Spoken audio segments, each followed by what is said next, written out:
Good morning, everybody, and welcome to today's devotion for August 7th. Today's devotion is titled Letting Go, and the Bible reading is from John chapter 11, verses 21 to 36.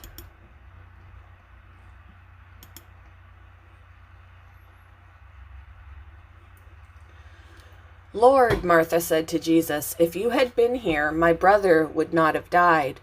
But I know that even now, God will give you whatever you ask." Jesus said to her, "Your brother will rise again." Martha answered, "I know he will rise again in the resurrection at the last day."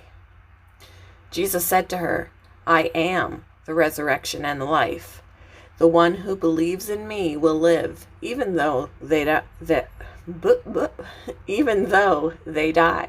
And whoever lives by believing in me will never die. Do you believe this?" "Yes, Lord," she replied. "I believe that you are the Messiah, the Son of God, who is to come into the world." After she had said this, she went back and called her sister Mary aside. "The teacher is here," she said, "and is asking for you." When Mary heard this, she got up quickly and went to him. Now Jesus had not yet entered the village, but was still at the place where Martha had met him. When the Jews had been with Mary in the house, comforting her, noticed how quickly she got up and went out, they followed her, supposing she was going to the tomb to mourn there.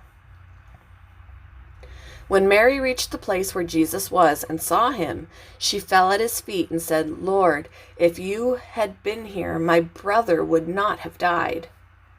When Jesus saw her weeping, and the Jews who had come along with her also weeping, he was deeply moved in spirit and troubled.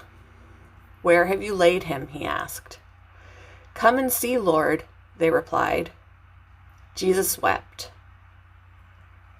Then the Jews said, "See how he loved him."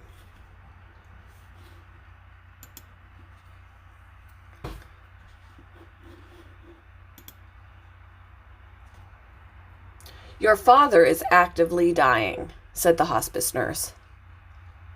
Actively dying refers to the final phase of the dying process and was a new term to me, one that felt strangely like traveling down a lonely one-way street.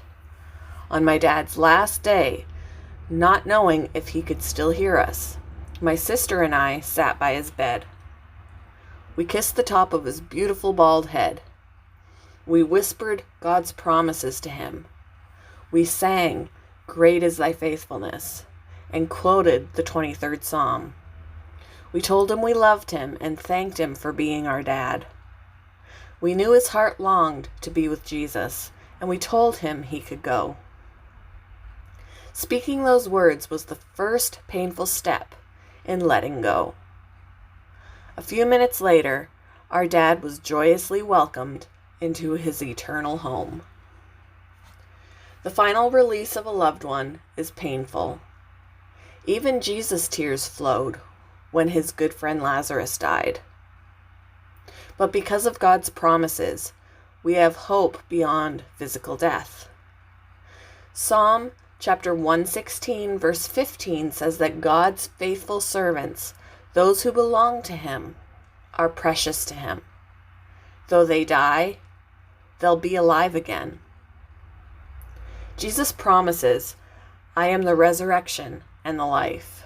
The one who believes in me will live, even though they die. And whoever lives by believing in me will never die." What comfort it brings to know we'll be in God's presence forever.